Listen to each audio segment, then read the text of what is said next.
آزادی بیان言论自由 free speech. What issues do you think, was it business or free speech, that persuaded members of European Parliament to vote the way they did in July? Well, if I'm completely honest, I think in many cases, maybe neither. ACTA was shown many times to be legally unsound. It received a lot of criticism from industry agents and from legal experts and from civil society. But the parliament was also under a lot of public pressure and in a lot of member states at the same time.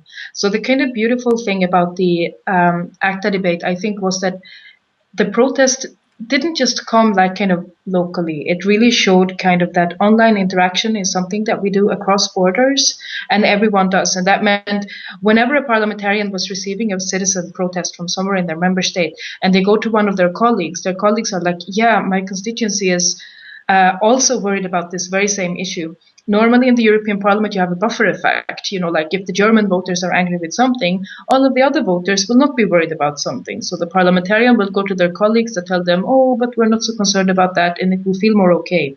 In ACTA, there was no breathing space for any parliamentarians. Everyone knew that everyone was upset. This created the rejection. At the same time, when you look at other policies in a similar field that the parliament has been approving, you don't really see any political consistency. Similarly, the parliament, for instance, approved the lengthening of the neighboring rights directive in 2009. The parliament also has not been doing a very constructive work with the orphan works directive, which was proposed by the commission in 2010. So the parliament is not consistent in an analysis of having neither free speech nor actually online businesses.